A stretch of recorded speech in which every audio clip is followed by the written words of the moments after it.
Every week, if you click on the discussions link, you'll be able to access the discussions page.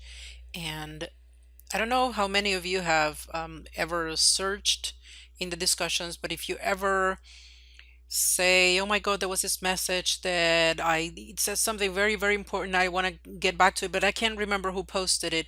You can actually use the search button and you'll be able to search for using keywords in all forums in the course or in a particular discussion forum, and also by dates. If you go to Getting Started and scroll down all the way to the bottom of the page, you'll find the information about grading the discussion as well as the discussion rubric. So this is the rubric, and in this case, we're going to use two of them because some forums are worth 2.5 points and others 5 points. The first one then is this one for 5 points. So you are going to get 5 points per most forums, regardless of the number of messages that are required or posted. Sometimes are required one initial message and one response, sometimes one initial message and two, but I'm not going to change the number of points for each forum, so just keep it standard. We just have two options, 2.5 or 5. And so the other option is for the introductions forum and the week 8 forums, because you're not required really to post responses. The value is going to be 2.5 points, and this is the rubric. But both rubrics basically have the same criteria. So the first one is quantity of responses, and what I look is that you meet the minimum required responses that I indicated. Those are usually going to be indicated as part of the discussion prompts, and you'll have to always post an initial message and then usually one or two additional messages to respond to your classmates. If you do not meet that minimum requirement, your grade is going to be prorated accordingly. And so the number of points is going to be accumulated based on the number of messages you did post. Then we have the criterion of timeliness, and this is for making sure that everybody has posted an initial message by Wednesday at 11:59 p.m. and then any responses need to be in by Sunday at 11:59 p.m. Otherwise, you get deductions on timeliness. Next one is use of evidence, and what I'm looking for here is that all your required messages, you use evidence from the learning materials to also sometimes from experience or other literature, but that will be specified in the discussion prompts to support any design decisions, to support recommendations, to support claims, arguments, whatever it is. Your opinion is very, very valuable, but it needs to be sustained by evidence from somewhere, research, best practices, anything that the authors in our required learning materials have to say about designing evaluations. And basically, there's a reason for this. I see our community of learning as being in a process of enculturation. And this was defined by Wilson in 1996 as adoption of a group's way of seeing and acting.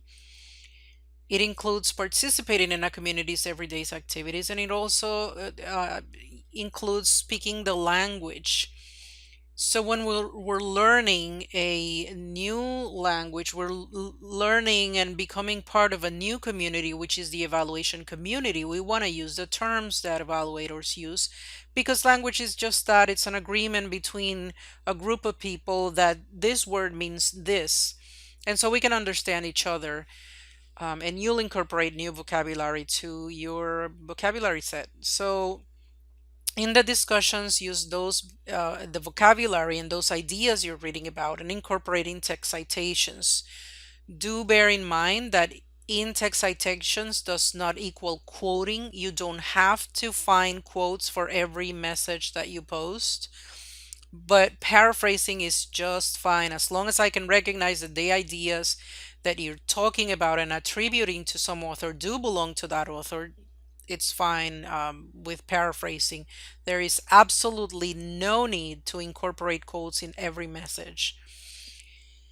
There's no need to use in-text citation in all messages as long as you have posted more than the required minimum. So I just need you to use these citations only in the required messages. If you decide to post more than that, you can be spontaneous. You can provide your personal opinion. You can, you can feel free to post more and be free to just be more informal.